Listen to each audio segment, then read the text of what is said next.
কৈছে নে কি কৈছে কালি আমি চাম মই বোলো আপোনালোকে চাই থাকিব অৰ্থাৎ আজি অসমক লৈ ভাৰতৰ সুকে কোনে আমি আজি গৌৰৱ কৰিব পাৰো যে আমি এখন নতুন অসমৰ ফালে আজি আমি ধাৱমান হৈছো শ্ৰদ্ধাৰ যুৱক যুৱতী বন্ধু বান্ধৱীসকল আপোনালোক সকলোৱে জানে এই আঁচনিখনৰ বিষয়ে মই আপোনালোকক বহুত দীঘলীয়াকৈ ক'ব নালাগে মাত্ৰ তিনিটা কথা মই ক'ব খুজিছো এই আঁচনিখনৰ প্ৰথম ধন ৭৫,০০০ টকা আজি আমি আপোনালোকক একোখনকৈ বেংক ড্ৰাফ্ট প্ৰদান কৰিম আপোনালোকে এই বেংক ড্ৰাফ্টখন লৈ গৈ নিজৰ বেংক একাউণ্টত জমা দিলে আপোনালোকৰ বেংক একাউণ্টত ৭৫,০০০ টকা জমা হ'ব দ্বিতীয়তে এই মাহৰ ভিতৰতে আপোনালোকক আমি 3 দিনকৈ আমাৰ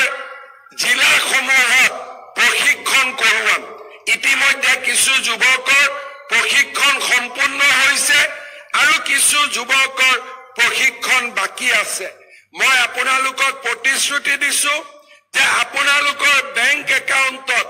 অহা 10 নৱেম্বৰত আমি আৰু 25,000 টকা সোমোৱাই দিম অৰ্থাৎ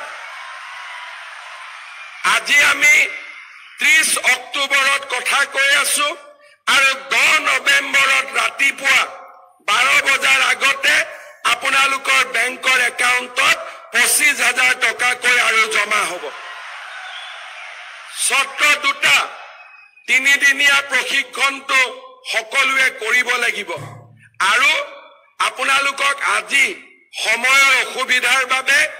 আমি কোনো আন্ডাৰটেকিং এখন সৰু সহি কৰাব খুজিছো কিন্তু আপোনালোকক আমাৰ জিলাৰ পৰা একোখনকৈ চুক্তিপত্ৰ দিয়া হ'ব তাত একো লিখা নাই যে 1 লাখ টকা ঘূৰাই দিব নালাগে আৰু 1 লাখ টকা 3 বছৰ গ্যাপ দি 5 বছৰত ঘূৰাই দিব লাগে এই কথাখিনিয়ে লিখা এখন কাগজ পাব এই দুইটা কাম আপোনালোকে 10 নৱেম্বৰৰ ভিতৰত সম্পূৰ্ণ কৰিব আৰু এক্সেক্টলি 10 তাৰিখে আপোনালোকৰ বেংক একাউণ্টত অতিৰিক্ত 25,000 টকা আমি সোমাই দিম ইয়াৰ পিছত এই আঁচনিখন কেনেকৈ আগবাঢ়ি যাব আমি এজন আপোনালোকৰ লগত একোজন যুৱকক আমি নিযুক্তি কৰিছো তেওঁ কোৱা হ'ব CMAAA ফেলো অৰ্থাৎ তেওঁলোকে আপোনালোকৰ লগত মাজে মাজে কথা পাতিব আপোনালোকৰ ব্যৱসায় বাণিজ্য তেওঁলোকে চাব যোনে যি কাম কৰিছে আৰু এটা বছৰ পিছত যিসকল ল'ৰা ছোৱালীৰ কাম কাজক লৈ আমি সন্তুষ্ট হ'ম তেওঁলোকক আমি লগে লগে পৰৱৰ্তী ধন আমি মুকলি কৰি দিম এই হৈছে আঁচনিখনৰ সবিশেষ ইয়াত আৰু বহুত বেছি কমপ্লিকেশ্যন একো নাই আৰু যিজন ল'ৰা বা ছোৱালীয়ে আপোনালোকক মাজে মাজে দেখা সাক্ষাৎ কৰিব চোৱা চিতা কৰিব তেওঁলোকে ডাইৰেক্টলি আহি মোক বা বিমল বৰাক প্ৰতিবেদন দিব আৰু তাৰ ওপৰত ভিত্তি কৰি আমি পৰৱৰ্তী ধন আমি মুকলি কৰাৰ ব্যৱস্থা কৰিম আজি 25,000 ল'ৰা ছোৱালীক আমি মাতিছো আন বহুত ল'ৰা ছোৱালীয়ে অপেক্ষা কৰিছে যে আৰু বাকি ৭৫,000 ল'ৰা ছোৱালীয়ে কেতিয়া এই আঁচনি পাব এই অহা মাহৰ 5 অক্টোবৰ তাৰিখে আমি আবেদনৰ পোৰ্টেল মুকলি কৰি দিম যাতে আৰু ৭৫,000 হিতাধিকাৰীক আমি অতি সোনকালে এই ধন আমি মুকলি কৰি দিব পাৰো শ্ৰদ্ধাৰ যুৱক যুৱতী বন্ধু বান্ধৱীসকল আমাৰ লক্ষ্য 2 লাখ ল'ৰা ছোৱালীক আমি সৃষ্টি কৰা মোৰ প্ৰচেষ্টা হ'ব যে এই প্ৰক্ৰিয়া যদি সফল হয় পৰৱৰ্তী দিনত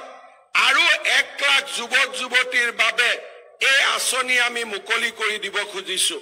অৰ্থাৎ সৰ্বমুঠ 2 লাখ ল'ৰা ছোৱালীক আমি এই আঁচনিৰ জৰিয়তে আমি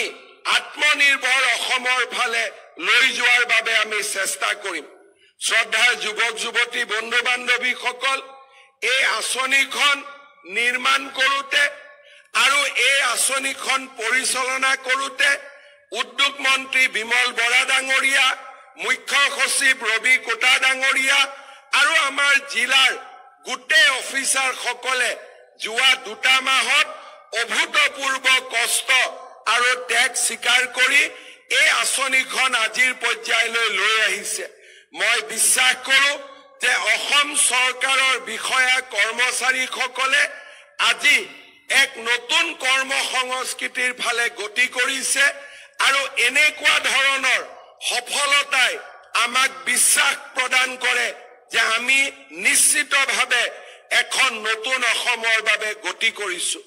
মই যুৱক যুৱতীসকলক আৰু এটা কথা ক'ব বিচাৰিছো প্ৰধানমন্ত্ৰী নৰেন্দ্ৰ মোদী ডাঙৰীয়াই মুদ্ৰা আঁচনিখন আমাৰ দেশৰ যুৱক যুৱতীসকলক উপহাৰ দিছে এই আঁচনিৰ জৰিয়তে আমি বেংকৰ পৰা 20 লাখ টকা পৰ্যন্ত আমি ঋণ পাব পাৰো মোৰ লক্ষ্য হ'ল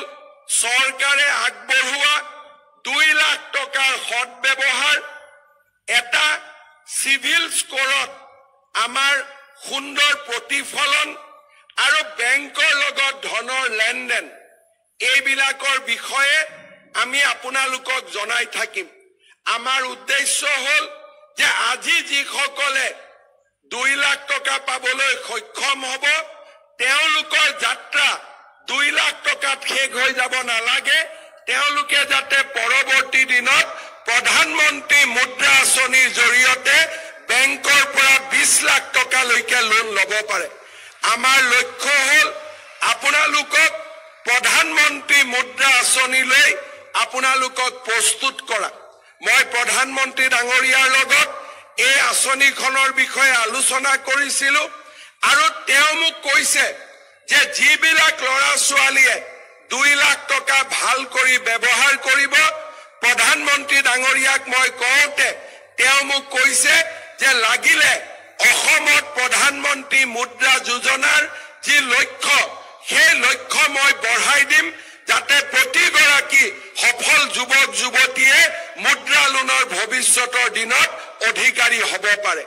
মই বিশ্বাস কৰোঁ আজি যদি এই 1 লাখ ল'ৰা ছোৱালীক আজিৰ 25,000 পৰৱৰ্তী দিনৰ 75,000 আৰু তাৰ পিছত 1 লাখ এই 2 লাখ ল'ৰা ছোৱালীক যদি আমি প্ৰধানমন্ত্ৰীৰ মুদ্ৰা আঁচনিলৈকে লৈ যাব পাৰোঁ তেতিয়া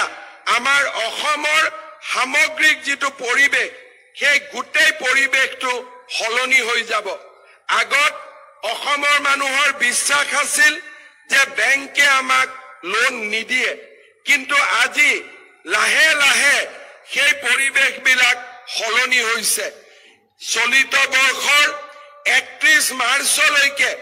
অসমৰ ক্ষুদ্ৰ আৰু মজলীয়া উদ্যোগলৈকে বেংকে 29,000 কোটি টকাৰ লোন আগবঢ়াইছে যি আগত কেতিয়াও অসমত সম্ভৱ হোৱা নাছিলে চলিত বছৰৰ 31 মাৰ্চলৈকে যদি ক্ষুদ্ৰ আৰু মজলীয়া উদ্যোগ আৰু ব্যৱসায়ী গোটেইবিলাকক যদি আমি ধৰি লওঁ যোৱা বছৰটোত বেংকে 37,000 কোটি টকা লোন অসমৰ যুৱক যুৱতী আৰু ব্যৱসায়ীসকললৈকে আগবঢ়াইছে অসমৰ আত্মসহায়ক গোটৰ মহিলাসকললৈকেও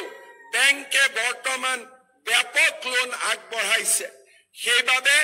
মই আমাৰ যুৱক যুৱতীসকলক অনুৰোধ কৰিম এই টকাখিনিৰ আপোনালোকে সৎ ব্যৱহাৰ কৰক আপোনালোকক আমি সহায় কৰিম ভৱিষ্যতৰ দিনত আপোনালোকে যাতে প্ৰধানমন্ত্ৰী মুদ্ৰা আঁচনিৰ লোন পাব পাৰে তাৰ বাবে